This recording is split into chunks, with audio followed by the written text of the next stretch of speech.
Pokémon Platinum, a game that gives you dozens of amazing encounters, team options, and safety nets, and I decided to remove almost all of them. In this run, I'm not allowed to throw a single Pokeball, no routes, no fishing, and no just-in-case captures. On top of that, I'm playing with hardcore Nuzlocke rules, those being on the screen, so the challenge is simple. Can Pokemon Platinum be beaten without ever throwing a Pokeball? Let's find out. The run starts in our beautiful small town of Twinleaf Town, where just outside we meet Professor Rowan. And because I'm not allowed to throw any Pokeballs, my starter isn't just important, it's everything. But Fire Monkey truly wrecks the entire game and I don't want to do all that, so I choose Piplup. I name him Tulip and check his stats. He has a brave nature, which means attack is boosted and speed is lowered. We were never really gonna outspeed anything, but lowered speed is always kinda whack. Then comes the first rival fight, and it's already annoying. Alex uses withdraw more times than not, dragging the fight out way longer than it should have been. I'm just watching Tulip move second every turn while we're slowly chipping away and his defense keeps going up. And I can already tell this is going to be a problem later. Still, Tulip tanks the hits and we eventually break through the boosts, winning the fight and making me think why I chose to do this challenge in the first place. With the first fight out of the way, we leave Twinleaf Town and head towards Route 202. There are wild Pokemon everywhere, but since I'm not allowed to throw Pokeballs, every encounter is just something I have to walk past. Sorry, my precious Shinx. I definitely didn't almost lose to the first trainer or anything, and after clearing the route, we finally make it to Jubilife City. We gather up the Quick Claw, and from the start to Roark, there are no encounters that I can get. So I go into the second rival fight as a 1v2. Alex leads with his Starly as Tulip takes the field. Now,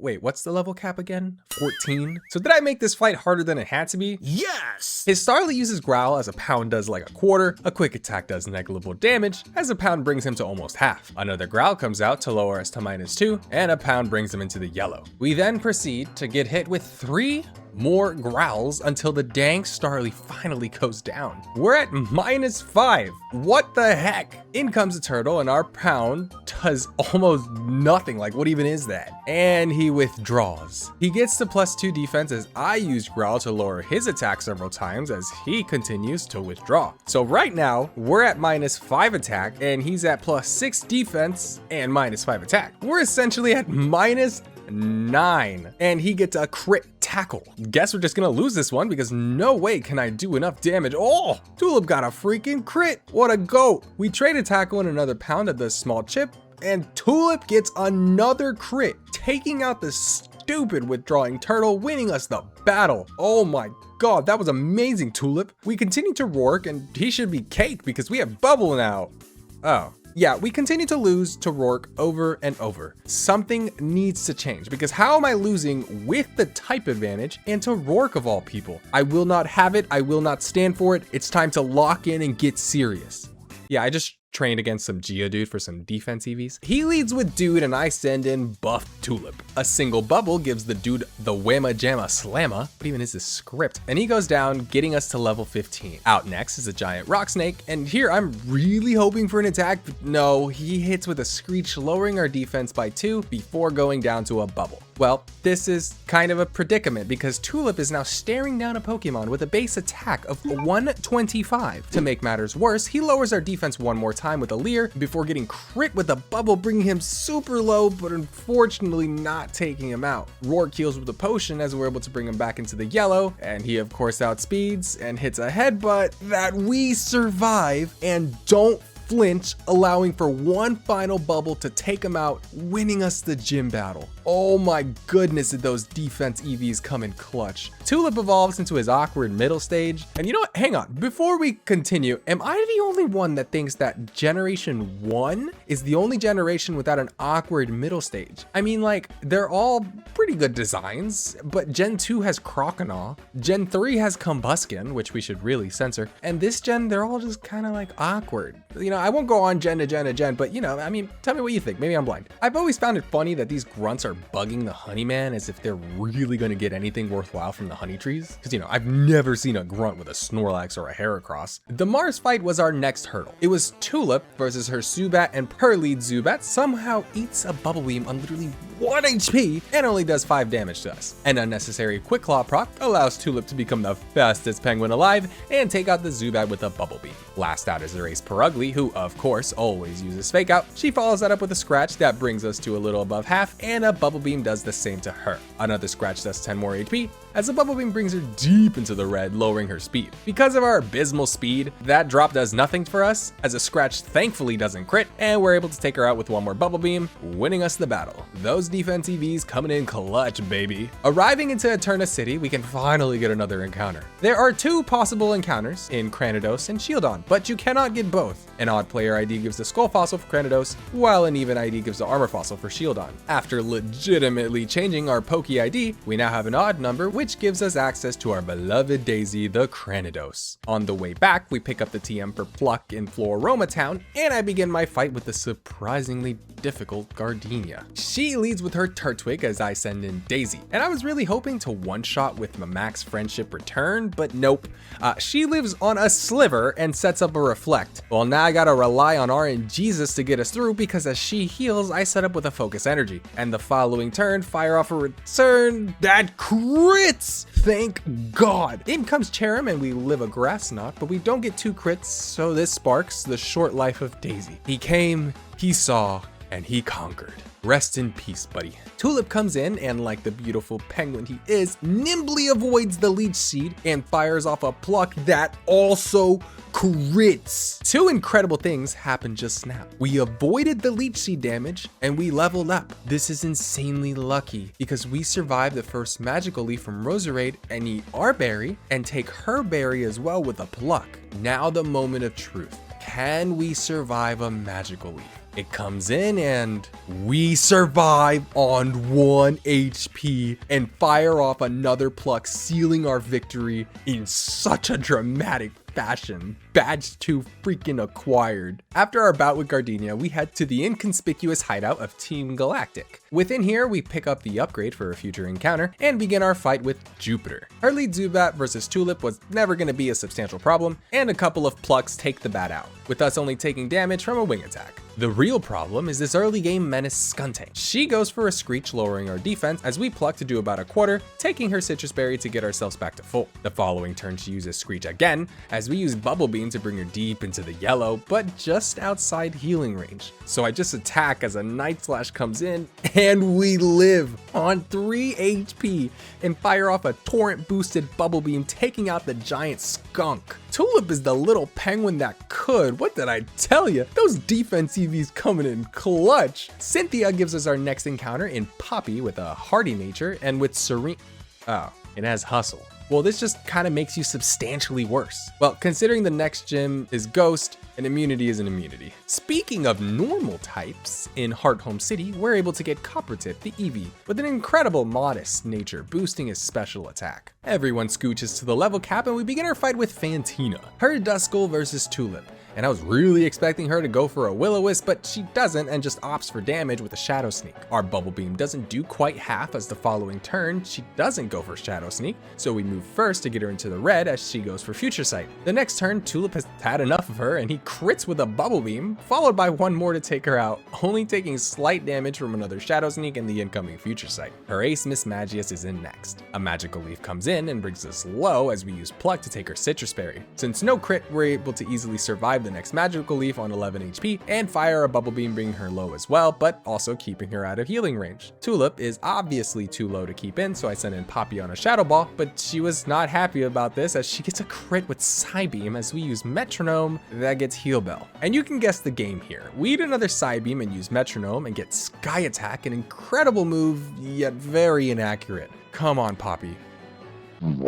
Can't say I'm surprised. Despite your blunder, I still do need you around, so I send in Coppertip, who of course is confused on the switch by a Psybeam. My entire team is just one flick away from being knocked out, so I have to stay in on another attack that brings us 30 HP, and we break through confusion to use Sand Attack. Now, why Sand Attack? Well, it was a 50-50 roll on bite killing, so I don't know, I figured Sand Attack would be better. Anyways, here I was honestly planning on sacking Poppy, but not only does she live the Magical Leaf, Miss Magius misses her Psybeam. And on top of that, Metronome gets Cotton Spore, harshly lowering her speed, which actually doesn't end up mattering because she's so fast, but she misses another Psybeam, and Metronome gets Fire Blast, and we take her out. Oh my God, Poppy, I'm so sorry I doubted you. That was amazing. Haunter is then PP stalled on his Sucker Punches, and since he can't touch Poppy or Copper, we're eventually able to get him to stay asleep and take him out with Tulip, winning us the 5th gym badge. 3 badges total. That battle was Poppy's best showing. We beat up on Alex, no sweat, sorry man, and head into Celestion Ruins to get the Firestone. And if you guessed it by the name, Copper evolves into a Flareon. Maylene and her team of fighters are next. She leads with her diaper baby as I send in Tulip. She always fakes out, so after eating, oh my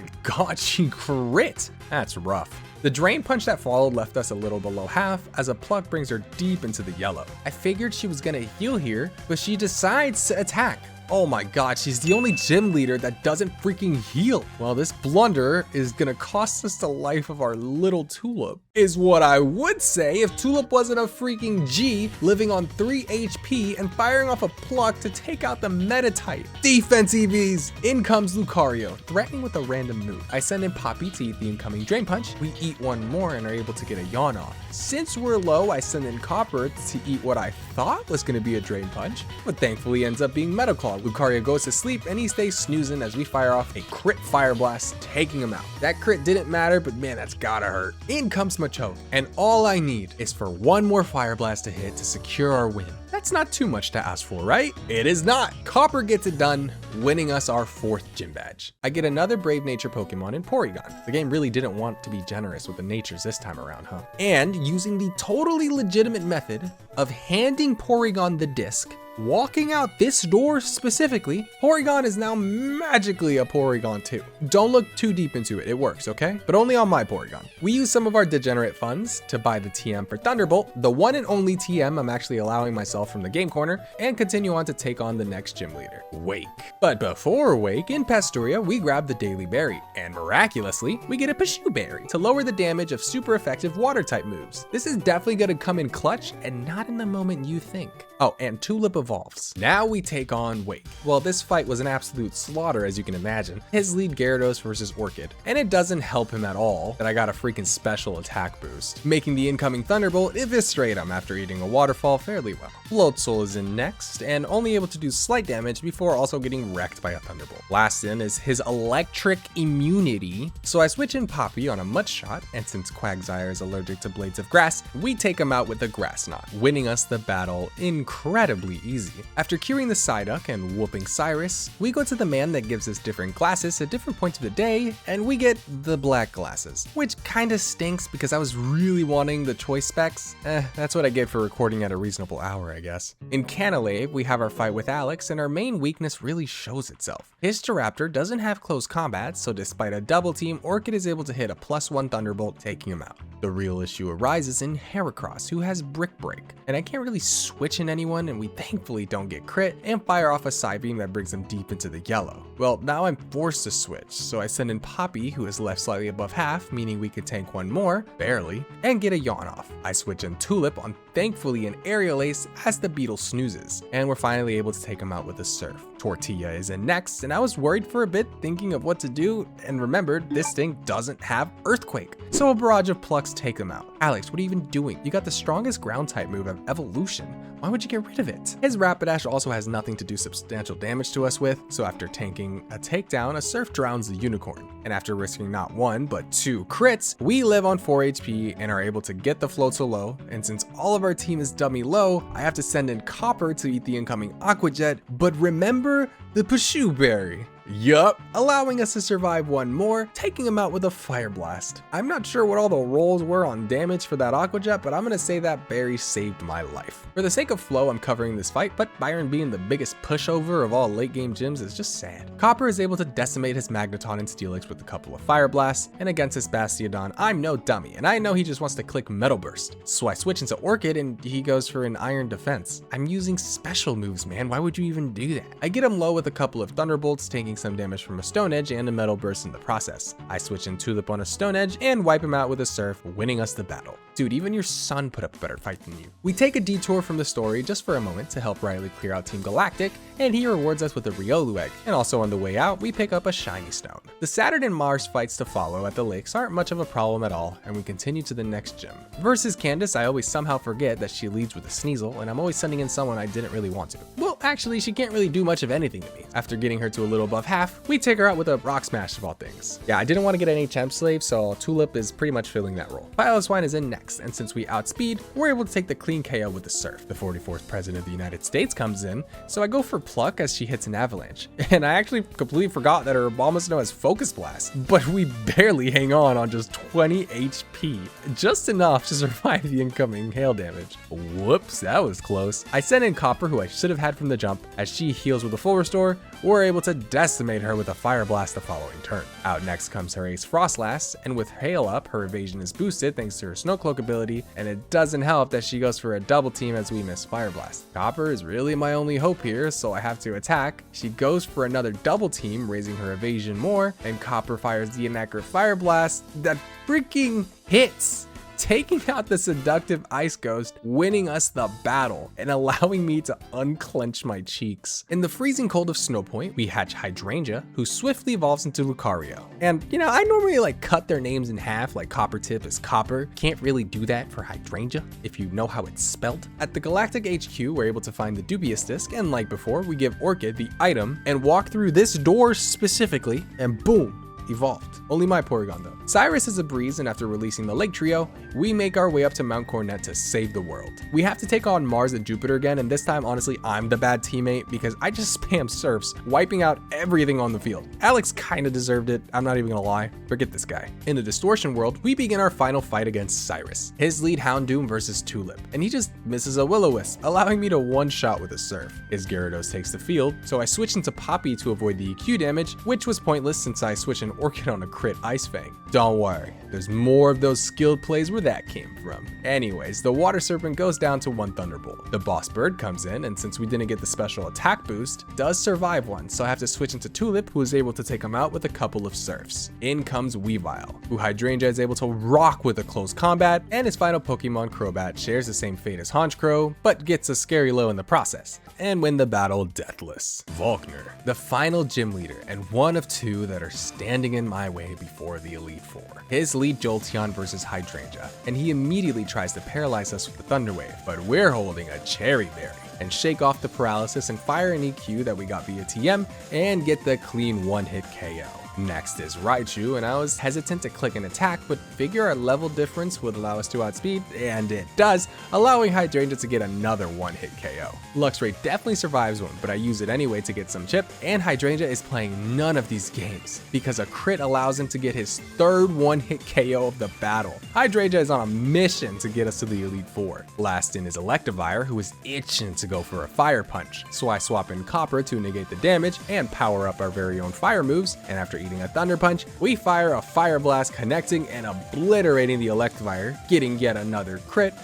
That one didn't really matter, winning us the 8th and final gym badge. We're in the end game now, so I make my final preparations. Before the fight with Alex, I gathered the TMs for Ice Beam, Flamethrower, Thunderbolt, and get some Citrus Berries. We also pay a visit to the Move-G leader to make our starter no longer an HM slave, and we begin our final fight versus my good friend and rival Alex. His lead Staraptor versus Orchid. I elect to go for Psybeam. He uses U-turn, and I definitely didn't overlook the fact that he has close combat, and he switches into Heracross, who easily goes down to a +1 Psybeam, as does the Staraptor, who comes back in after. Next in is Floatzel, so I switch in Poppy on a Brick Break and tank an Ice Fang to get him drowsy. I risk the crit on an Ice Fang to get damage off, and while he doesn't crit, he freezes. Unfortunate. As he snoozes, I send an Orchid to clear him out with the Thunderbolt. Next in is Torterra, who goes for a Leaf Storm as Tulip comes in, but we eat it no sweat and fire an Ice Beam to take him out. Snorlax comes in next, and I made the assumption he would go for an EQ, so I send in Poppy, and we thankfully get it right and swap into Hydrangea. Despite his thick body, he falls to a Fist Plate boosted close combat. His final Pokemon is Rapidash, who is more annoying than a problem with bounce. I just start chucking sand into his eyes, and after missing a few Fire Blasts and him missing a few bounces, I finally catch him with a Flamethrower, taking out the Fire Unicorn and winning us the final battle before the Elite Four. And this is my final team. Some absolute powerhouses. And the Elite Four is going to follow level caps of each Elite Four member just to make it a tad more difficult. Aaron, Now I really kinda sorta was hoping for a more significant challenge from him, but he's using bugs after all, and despite Copper missing a flamethrower, we end up avoiding his air slash and subsequently missing another flamethrower. But we eventually hit the flamethrower, taking out the dragonfly, and the queen bee goes down the same way for a couple of easy KOs. Out next is Heracross, who despite having that goofy stare, of course poses a significant threat to the remainder of my team. There really only is one thing I can do, and with a not so heavy heart, I send in Poppy, who survives the close combat, but even with the citrus berry healing, goes down to another, marking our second death of the run. This was a much needed sacrifice, as Orchid is able to come in and outspeed with a side beam, taking down the beetle. I give Tulip some exposure as he's able to take down the Scizor with a couple of surfs, and last is Drapion, who after getting Tulip down to torrent range, goes down to a surf, winning us our first Elite Four battle. The loss of our only flying type kinda stinks, but with Hustle, I think we were gonna be let down more times than not. Bertha. And honestly, this fight left a lot to be desired. Wish Cast was the main thing I was afraid of, but after getting brought down to half with a surf, she just goes for Sandstorm, which is just a weird decision by the AI. I'm a steel type. An additional surf takes down the catfish, and the same thing pretty much happens to her Hippowdon. Gliscor is able to do significant damage with an EQ, but doesn't do her team any favors, as Tulip is now in torrent range and takes it out with another surf. And despite Tulip being the slowest penguin known in the Pokemon universe, he still is able to outspeed the remainder of her team, taking them all out with surfs, winning us the second battle. Flint. And again, another E4 member that most want more from. Me? He gave me a run for my damn money. Hydrangea does one-shot Houndoom with an Aura Sphere and Flareon with an EQ. Rapidash comes in next, but is pretty much countered by Copper, even though we miss the Sunny Day boosted Fire Blast. After he heals, we get Rapidash low again, and he hard switches into Infernape, who takes loads of damage from a flamethrower. I'm not really sure why he did this, but I'm glad because this ape is a menace and any free damage is great damage. I switch in Orchid on an EQ that doesn't do very much damage, and I thought we would outspeed, but completely forgot about our brave nature. So a Flare Blitz comes in, and we live on just 7 HP and take him out with a Psybeam. What even is this battle? Tulip comes in on Rapidash after Copper puts some sand in his eyes and hits the bounce, but misses the subsequent Flare Blitz and gets washed away by a surf. His Ace Magmortar is in last and just charges a Solar Beam, but thanks to his terrible physical bulk, we're able to one-shot with a Waterfall, winning us the third Elite Four battle. Flint kinda had me sweating in the middle there, not even gonna lie. Lucian, being the last Elite Four member, was kinda nice because he was kinda cake. Thanks to Hydrangea and a combination of Shadow Claw and a held spell tag raising the damage of ghost moves, we're just fast enough to outspeed and one-shot both his Gallade and Alakazam. Next in is Bronzong, who I was very trusting wouldn't get a crit with an EQ, allowing me to take him out with 3 Shadow Claws. Last in is Espeon, who stands no chance, allowing for one final Shadow Claw to take it out, winning us the 4th Elite Four battle with absolute ease. The champion Cynthia. Can the team that I didn't catch bring me victory, or will they fall here?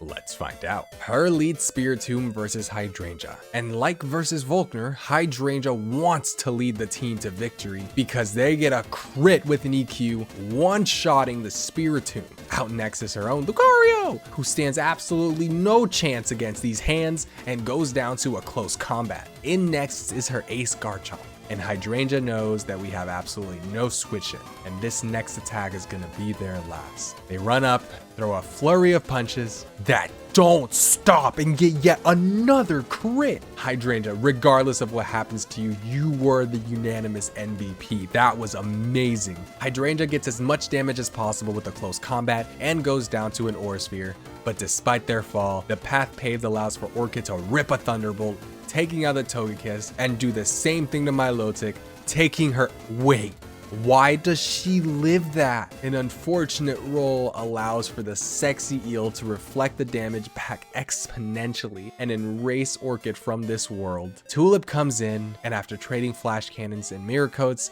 I switched using Waterfalls, and with Tulip in the yellow, we're finally able to take her out. Outlast is her Roserade, and to avenge her fallen cousin many moons ago, rips into Orchid, taking him out with an Energy Ball. Unfortunately for her, my final Pokemon is Copper, who after taking a Sludge Bomb that thankfully doesn't crit, takes down the Roserade, winning us the run and securing our spot as Sinnoh champion. That run was quite a lot of fun. I definitely made a lot of mistakes and could have played a lot better, but hey, if you enjoyed the video, consider leaving a like and subscribing as it helps the channel immensely, and until next time, bye.